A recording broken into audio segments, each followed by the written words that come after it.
This is Scott the Fix-It Guy. Our goal with our videos is to empower you to be able to do the repairs on your own and save a whole lot of money and also get that great feeling of having fixed it by yourself. Today we have a Bloomberg electric dryer that's not getting hot, so we're going to be replacing the faulty element we have right here. And it's pretty easy to do. These are a couple of the high limits that might blow. They can also cause your dryer to have less heat or not enough heat. So we also have a dryer maintenance portion at the end of the video. I'm going to check for AC voltage first at the 240 volt receptacle at the back of the dryer just to make sure that there's power. You can also make sure both breakers are in the full on position for your dryer because it'll have two breakers dedicated to it. So I'm putting one probe on each incoming power leg and I should get around 240. Shows about 243. So we definitely have the right amount of power coming in. If one of the breakers trips, you may have a dryer that operates but doesn't heat because half of the energy coming in goes for moving the dryer and the other one goes for heating. Just unplug the washer portion. And then I'm going to take a Phillips head screwdriver and just zip out all these perimeter screws that are holding on the back case. It's just taking a couple of minutes. So it's kind of an unusual brand, but pretty easy to work on.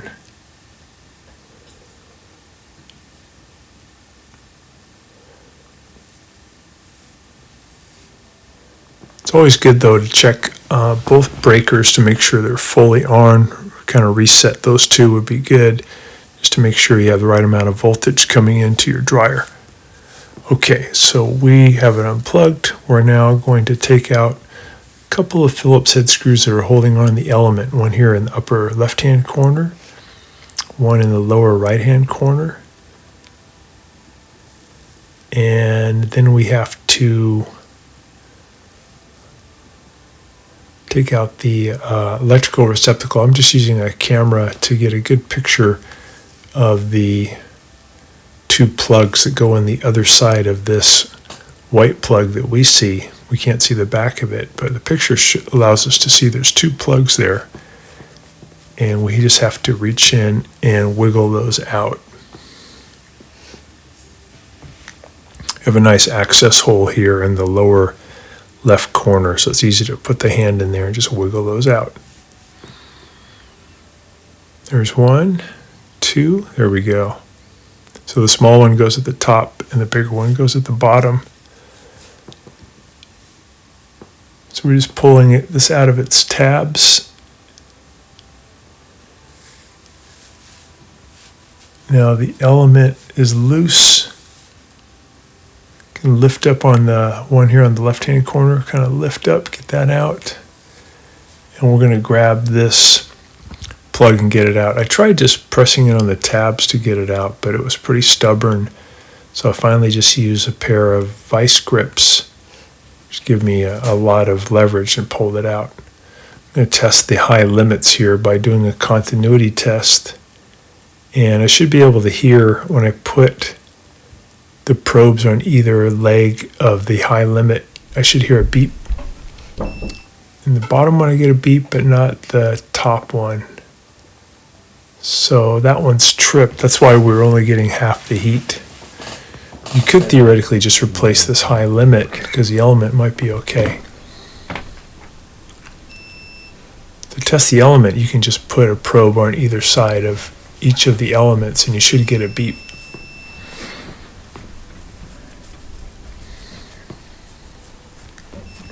If you do have a high limit that blew, it could be that the vent tube where the dryer exits out the hot air may be plugged and that caused it to get too hot. So I'm grabbing with a pair of vice grips and I'm just going to pull this jack out because it wasn't coming out the way it should, but that's okay because we're going to be replacing it. So here we go with the new one.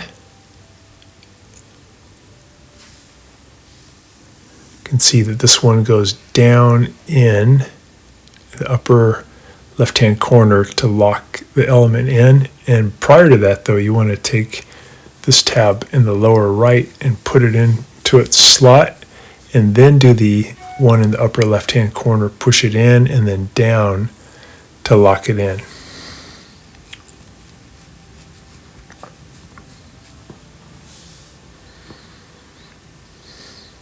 And we'll add those screws to hold it.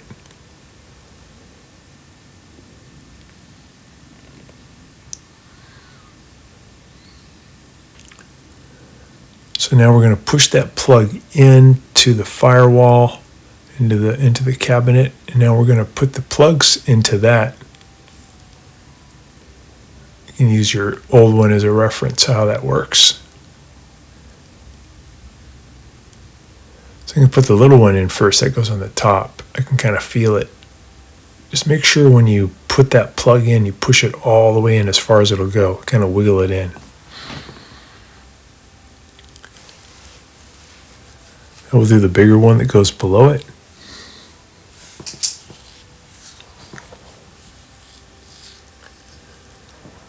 So both of those are in nice and secure right into these plugs.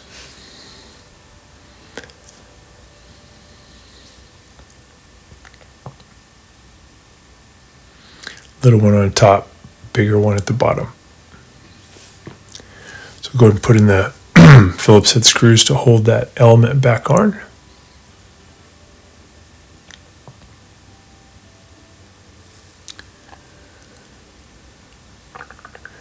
We're going to put on the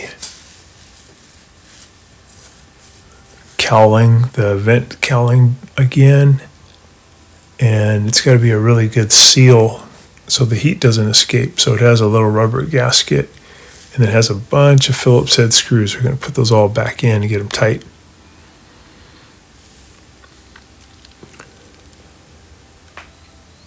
And then we'll just put it all back together. The last thing we do in the video here is we're going to clean a thing called the moisture sensor, which is really just two metal bars. They're able to sense the moisture content of the clothing. So this is the back vent tube. I got it all in position. I'm just going to put on some heat tape to get it sealed really well. The shorter the distance of this tube, the better. If it has a lot of turns in it, a lot of 90-degree turns, it's more apt to get clogged up. So I'm going to try a cycle and make sure it's heating okay. Just have to hold it for a few seconds to start it.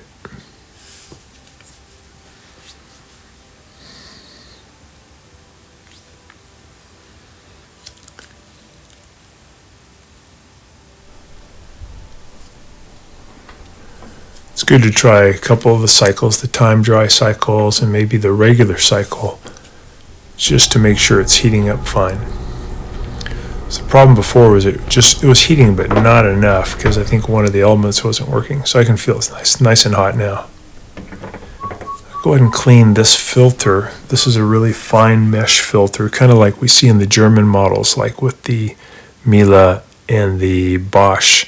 So I'm going to use this lint to get rid of most of the clog here. This is the model number for this model, made by Bloomberg.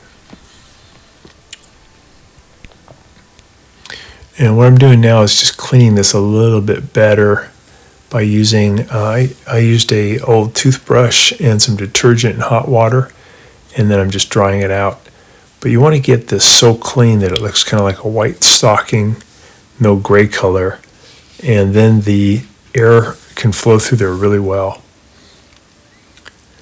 I wouldn't use those dryer lint sheets either, because they cause kind of a waxy coating that can mess up the filter. So here's the moisture sensor, these two metal bars just right here by where you put in the filter. And I'm cleaning that with some water and a toothbrush. You could use some alcohol, would be fine. And since I got it wet, I'm going to dry it really well and just rub any waxy residue that might be on there, because that can also mess up the computer's ability to read the moisture content of the clothes. And that's it. So that fixed it. It's back working good. Thanks so much for watching our video. We really appreciate your support. And when you get a chance, please press the subscribe button below so you can be subscribed, and also the notification bell so we can send you more videos about appliance repair. Please also give us a thumbs up if you enjoyed the video. If you really liked the video and it really helped you, please press this new applaud button and you can show your support and also get a nice clapping hands for your video. Thanks again.